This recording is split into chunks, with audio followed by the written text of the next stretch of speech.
Olá e bem-vindos! Hoje vamos fazer uma viagem até à Europa medieval para desvendar um sistema visual que na verdade ainda hoje nos rodeia.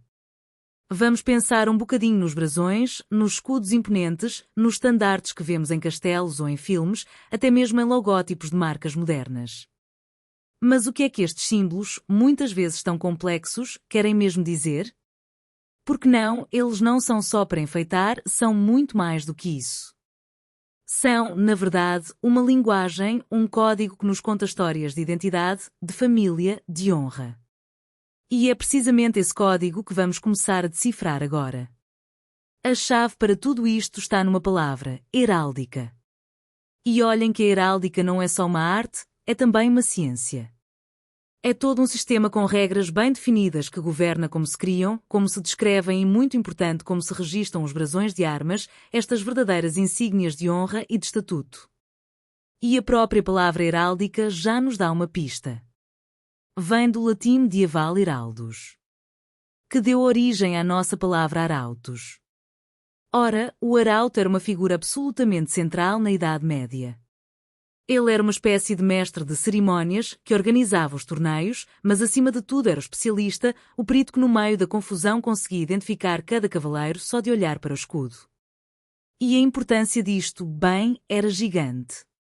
A heráldica funcionava, no fundo, como um logótipo de família que passava de pais para filhos, mas era muito mais. Servia para autenticar documentos com selos. Pensem nisso como a assinatura da época. Servia para registar genealogias. Especialmente quando duas famílias se uniam por casamento e combinavam os seus brasões. E claro, para demarcar quem era dono do quê, que títulos e propriedades pertenciam a quem. Era, sem dúvida, o sistema de identificação de toda uma era. Mas como é que isto tudo começou? De onde veio esta necessidade? Para percebermos, temos de recuar no tempo. Vamos até ao século XI, numa altura em que a tecnologia militar, sobretudo as armaduras, estava a evoluir a um ritmo alucinante. E foi essa evolução que criou um problema muito sério e inesperado que acabou por dar origem à heráldica. O problema era este, o elmo fechado. Para se protegerem melhor, os cavaleiros começaram a usar elmos que lhes cobriam o rosto por completo. A consequência, ficaram anónimos. No meio da batalha, era impossível saber quem era quem.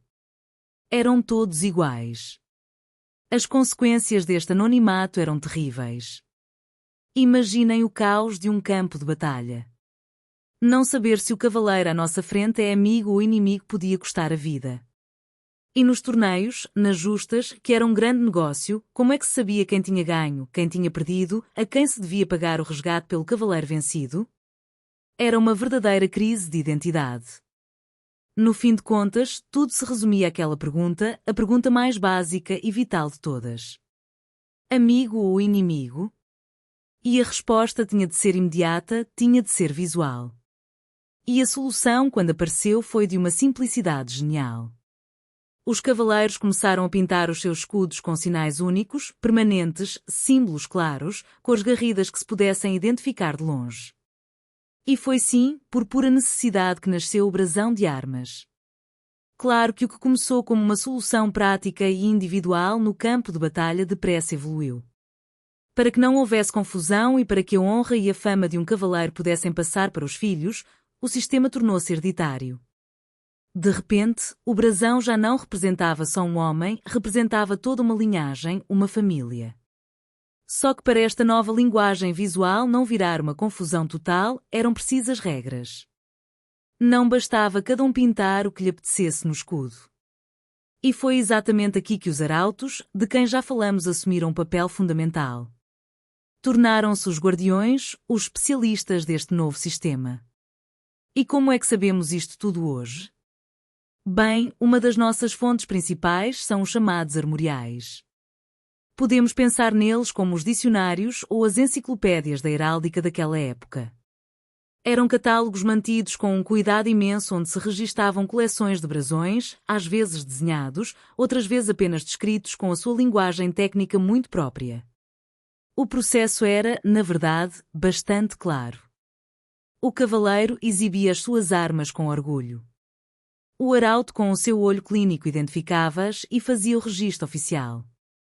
E o armorial? Bem, o armorial guardava esse registro para a história, garantindo uma regra de ouro. Não podia haver dois brasões iguais no mesmo reino. Mas não havia só os registros, os catálogos, havia também os tratados. E estes são fascinantes. Eram, digamos, os manuais de instruções, os livros de gramática da heráldica escritos pelos grandes mestres da altura, como os reis de armas. Eram eles que definiam as regras sobre que cores usar, que figuras e como as organizar no escudo. Foram estes tratados que transformaram a heráldica numa verdadeira ciência. E claro, esta ciência floresceu em Portugal e deixou-nos exemplos extraordinários. Há um em particular que é um verdadeiro tesouro nacional, uma autêntica janela para o mundo da nobreza portuguesa de outros tempos. Estou a falar, claro, do Armorial de Dom Afonso V. É um manuscrito incrível compilado por volta de 1509. E o que é que ele contém? Os brasões dos fidalgos que acompanhavam o rei Dom Afonso V nas suas campanhas e nos torneios. É uma fonte, é uma fonte absolutamente indispensável, não só para quem estuda heráldica, mas para quem quer perceber como era a nobreza portuguesa daquela altura. É, sem exagerar, do tempo da nobreza portuguesa. Cada página, cada brasão ali desenhado, conta-nos uma história. A história de uma família, das suas alianças, do seu poder e do seu lugar na corte do século XV. É um exemplo perfeito do poder da heráldica como registro histórico. Portanto, se há uma ideia a reter, é esta: a heráldica é muito, mas mesmo muito mais do que simples decoração. É um código, uma linguagem visual com uma história riquíssima que nasceu de uma necessidade muito prática e muito urgente no campo de batalha e que depois evoluiu para se tornar num sistema complexo de identidade social que durou séculos. Por isso, da próxima vez que se cruzarem com um brasão de armas, seja no portão de um solar, num documento antigo ou até numa garrafa de vinho, parem um segundo. Lembrem-se que não estão a olhar só para uma imagem bonita, estão a olhar para um pedaço de história que está ali à espera de ser lido. Isso faz-nos perguntar que outras histórias escondem assim à vista de todos, nos símbolos que vemos todos os dias?